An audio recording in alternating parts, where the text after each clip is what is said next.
how did you make out for Christmas? Did you get some good gifts? Buying gifts we don't need for people we don't know that well? How does it go? I can't remember. There's a lot of stuff that gets added to the economy. So well done for fueling our incredible nation. If we don't give gifts at Christmas, the whole thing just falls apart. I don't know if you know that. It's a really big deal. In fact, I wonder where this gift-giving tradition got started. I personally got a lot of great gifts, and so thanks to some of you for giving those gifts. One of the ones that I treasure most we got last night at our youth and children's ministry Christmas party. They're a little slow, so we did it after Christmas. It's just the way that it goes sometimes. Some of you were there, but I managed to walk away on one of our games with some pretty sweet socks. I was going to wear them today, but I had my boots, so I wasn't sure you'd be able to see them in all their glory. It's Christmas, snow way. And these weren't even the lamest socks there. There were some other really bad ones. But I tell you, one of the funnest things I got was actually tucked into the sock.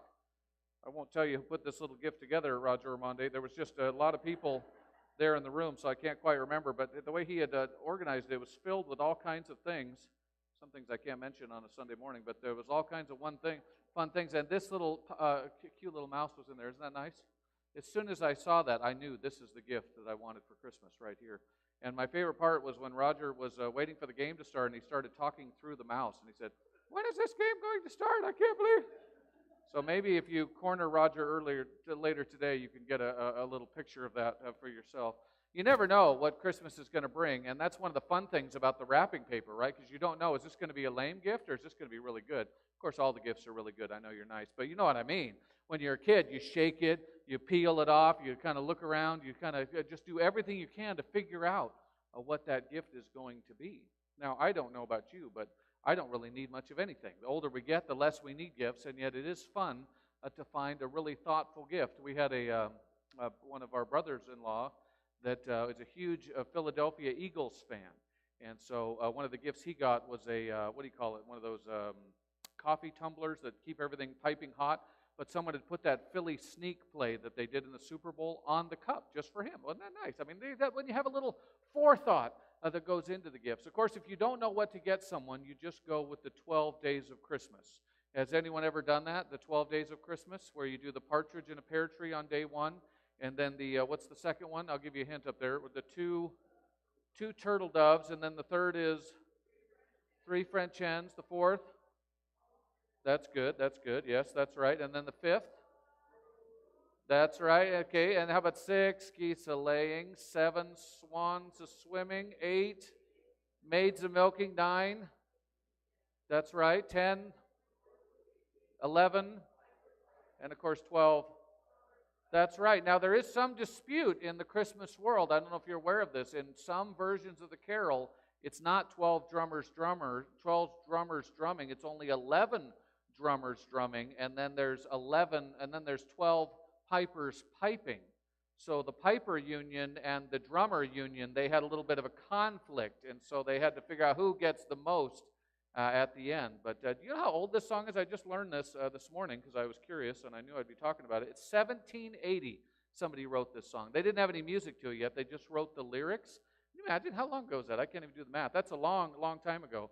And, of course, when you think about it, the 12 Days of Christmas, everybody knows it. It's one of those, like 100 bottles of beer on the wall, right? It's just one of those songs you have to endure in a long car ride at this time of year. And, of course, when we think about the actual song, I guess came from a 1909 arrangement by Friedrich Austin.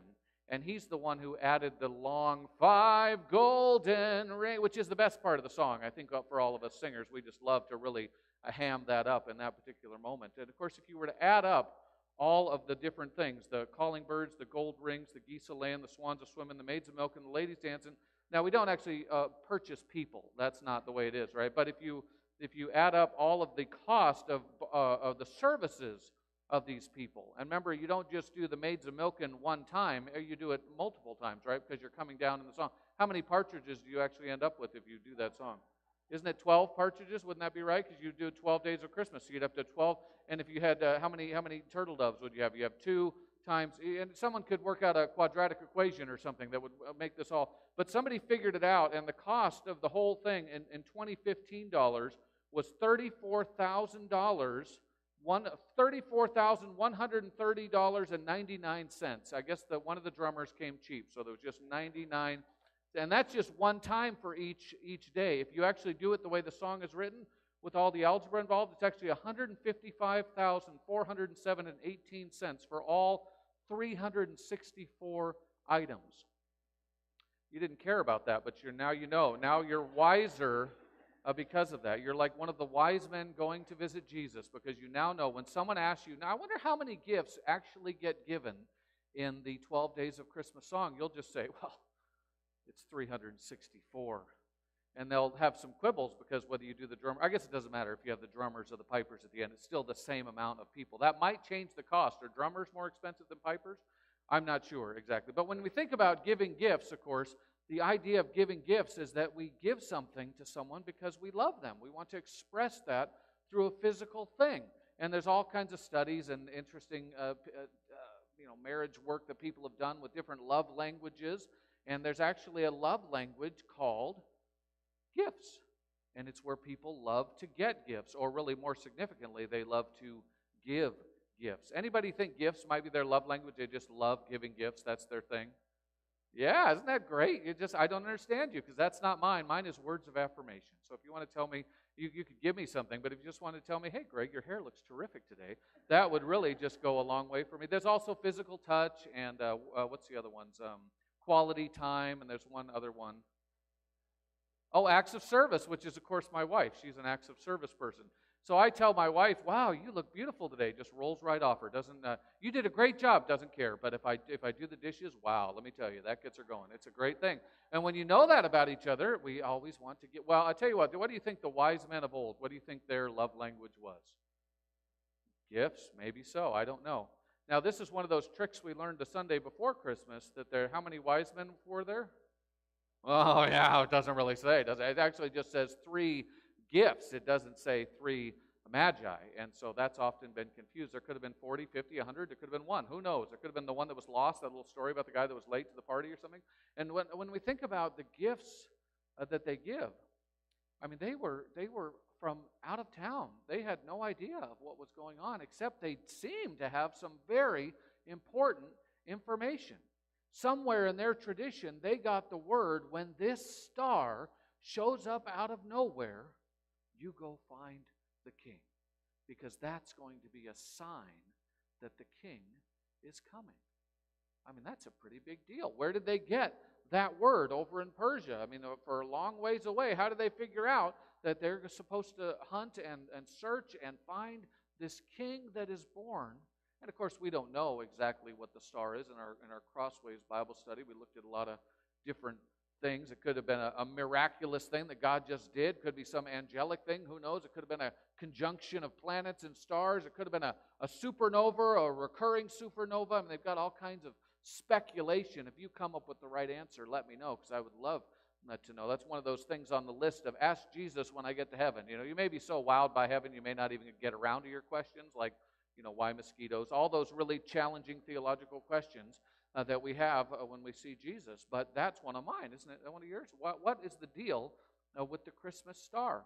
Because they see it at one point, and then they seem to just follow it, and then it comes again. I mean, the whole thing is pretty crazy. How did they get that word?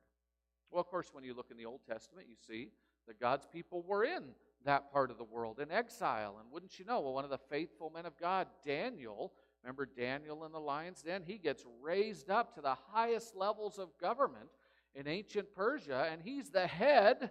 You know what his title is?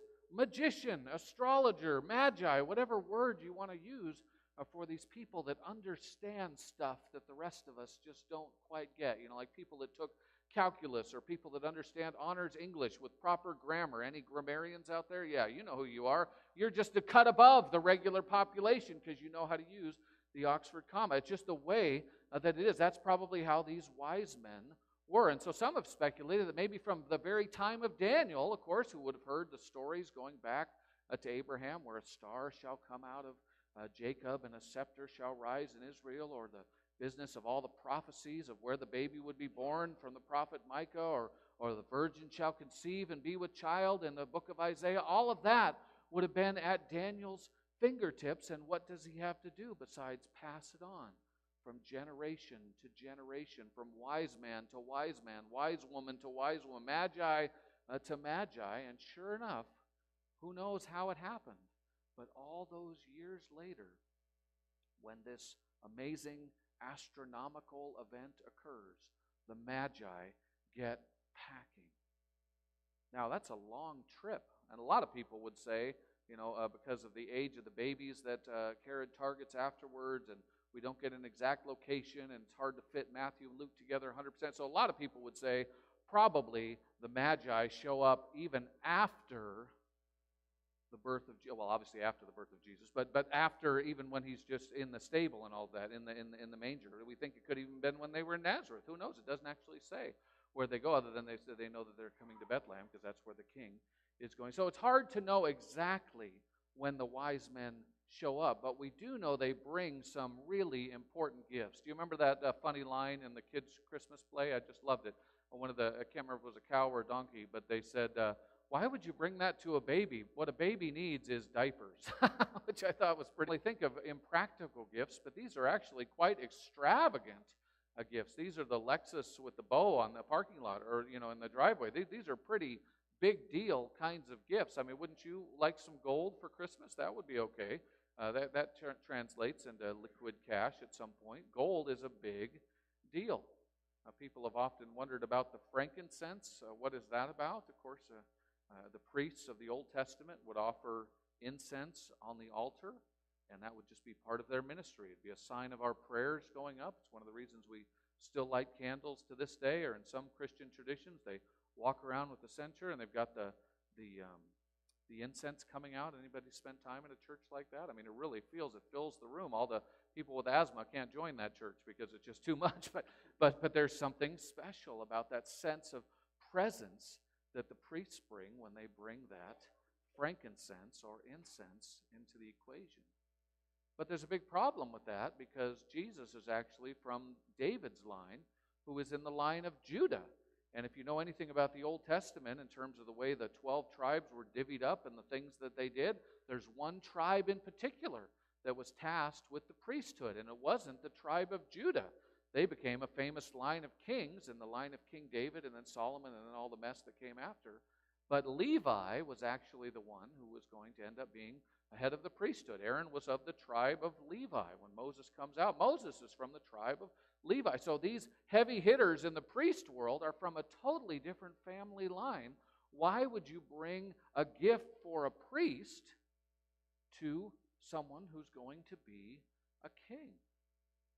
And some would argue that the entire book of Hebrews in the New Testament is written to answer that exact question, that Jesus is not just a king worthy of all the gold and riches and wealth in the world, but in fact, he's also a priest, someone who's going to offer an incredible sacrifice.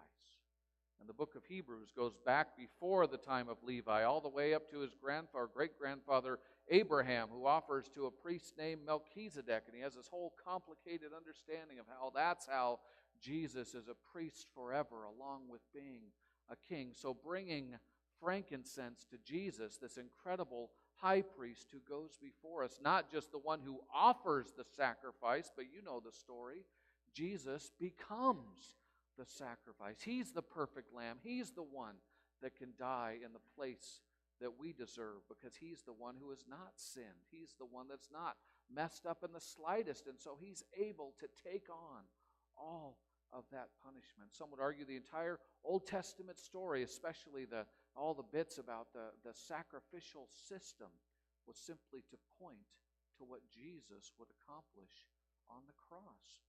So that that Magi wasn't out of line when he was thinking, oh, you know what, frankincense, that's what I need to pick up at Ross on December 24th, just to brave all the crowds and just grab it and just... No, he was thoughtful, right? He knew that was a gift for a priest. We got gold for a king. We've got frankincense for a priest, and of course, a sacrifice. But the myrrh, that's the weird one. And I don't know if this is actually has to be this way, but it's one that I've heard before, and it's always kind of stuck with me. There's not a lot of times you hear about myrrh in the Bible, another beautiful smelling spice. But there is a time when it comes up, and you may remember at the time when Jesus is being buried, when the women are coming to prepare the bodies. What would they have used in those days, with the days before embalming and funeral homes and everything being so clinically neat and tidy, when you just had a body there, and not just a body, but a body that had been mutilated and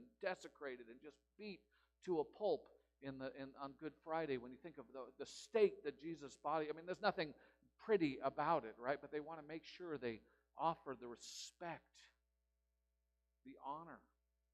They want to make sure that they follow through with their rituals of burial, not even knowing what's going to happen next. So they wrap up the body with spices like myrrh. Now, I don't know if that was in the mind of the wise men as they brought these gifts. We don't really know. There's not a lot of data about these guys. But it certainly fits with the very life of Jesus, that he would come as an emissary of the Father, as the King of Kings, bringing news of another kingdom that was breaking into the world. That he would provide a way with his death, the way a priest offers sacrifice. He makes that ultimate sacrifice. And then finally it leads to his death, where we're going to need some myrrh. We're going to need some spices. We're going to need to show respect, at least for a few days, until the amazing miracle of Easter occurs. It seems impossible to me that all that could be packed into just a couple of gifts. Some of you people with gifts as your love language, you're thinking, man, these wise guys, they knew what they were talking about, right? They had some thought that went into it. They just didn't pick up a quick little thing at the store and throw it in an envelope and not show it. No, they really put some effort into it. When I see Lydia and her boyfriend giving gifts to each other, they're really elaborate. And I won't embarrass her by telling you all of them, but they are just incredible handmade gifts that go back and forth. Anyone ever do that to your spouse or someone that you cared about? Really make the effort, like we're going to do for these folks with the scarves, where you carefully knit and purl everything that needs to be done. Why? Because you care. You're making this because it's precious and important. And I think that's what these gifts speak to as these kings go through this incredible journey across the desert, interact with Herod, who is a dangerous, dangerous man, and they want to bring this news. They want to bring these gifts to Mary and Joseph for Jesus. We get the impression from Jesus' life that he didn't have a lot of money growing up. We don't know that for sure, but there's a sacrifice that Mary and Joseph make early on, and they use kind of the bargain version of that sacrifice. So that makes us think, well, maybe they weren't living high on the hog, but perhaps they were a little bit lower on the economic scale. So Jesus doesn't grow up with seemingly a lot. But what does he have as a reminder from this night? The gold, the frankincense, the myrrh.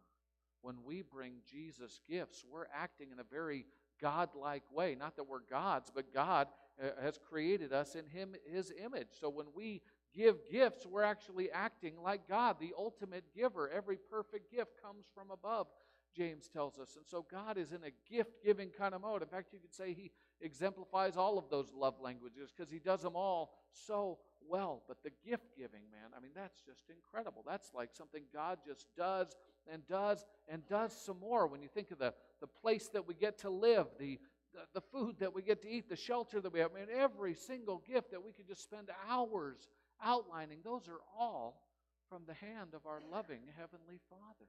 He is the ultimate gift giver.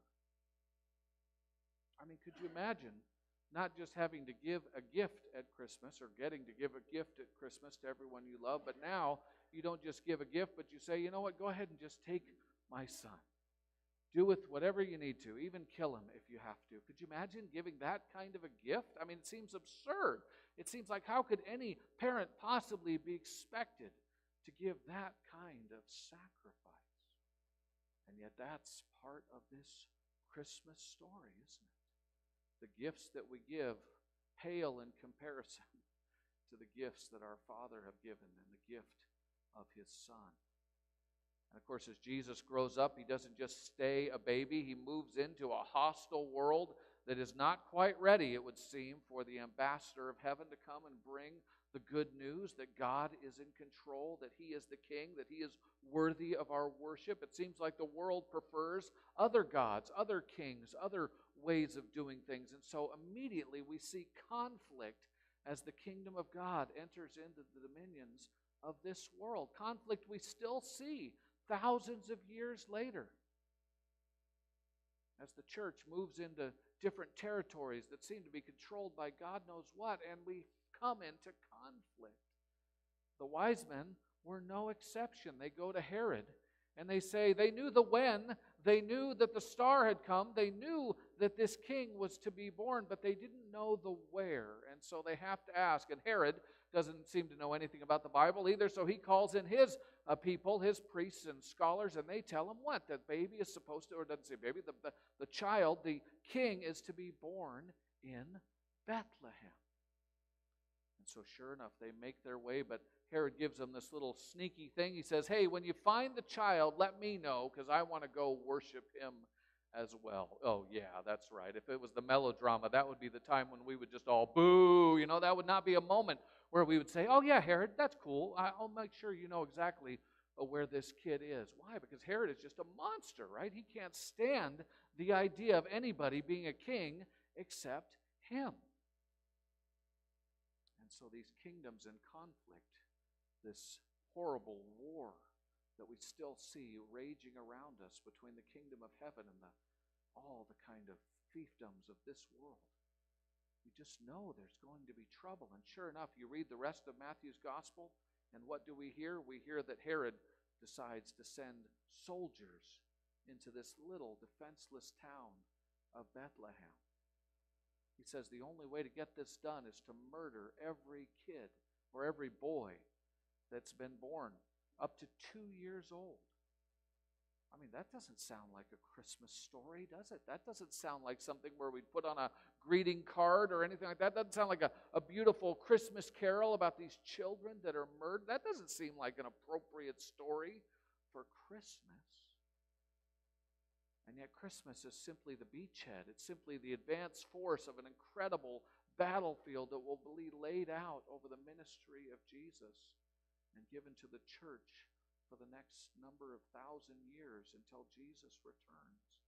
That this is not a neutral world that we're living in, but a battlefield where kingdoms in this world come into conflict with God to the point where they're willing to kill to survive.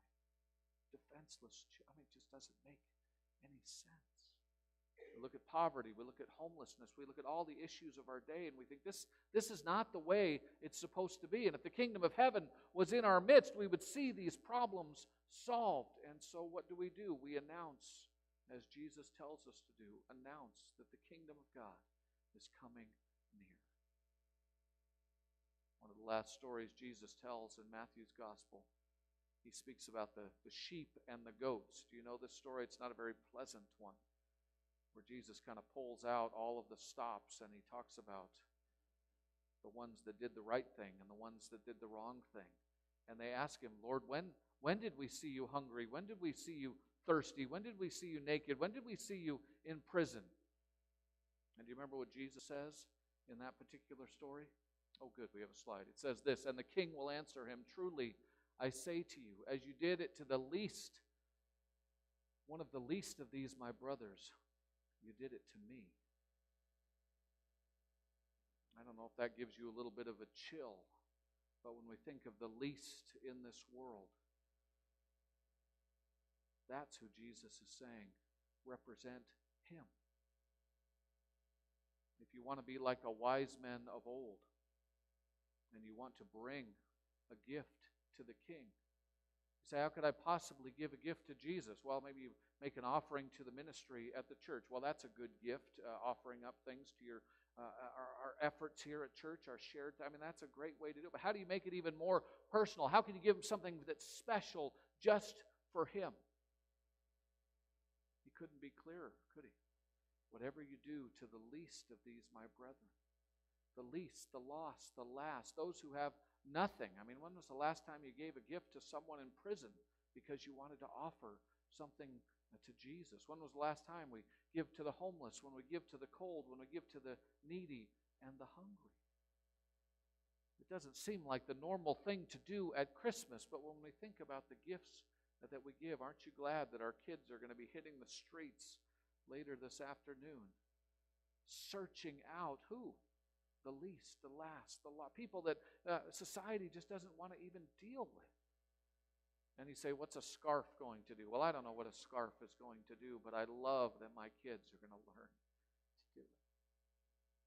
That it won't just be a one-time thing, but it'll be a whole lifestyle of serving Jesus when they see him in the poor. And so, friends, I just invite you in this Christmas season. I know it's all starting to wind down. It's all starting to wrap up. We have a rule in our house. Our daughter's birthday is in early January, so all the Christmas stuff got to be down before Lydia's birthday, because we want her birthday to feel different than Christmas. Anyone born around Christmas and you got lumped into Christmas? Yeah, you poor schmucks. I'm so sorry. But maybe you got the double gift, right? That's pretty good. Oh, this is Christmas and your birthday. Well, if it's a car, we'll let that one slide. But otherwise, I want two separate gifts, people. I'm not till February, so that never affected me. But I've heard the pain of some of you that live at Christmas time. But anyway, the point is this. When we gather for worship, we look for the King. We seek him out, and we serve him. So as we enter into this new year, a chance to share the good news around our area and even around the world. Let's keep searching for this King where we can serve him in our midst. Amen.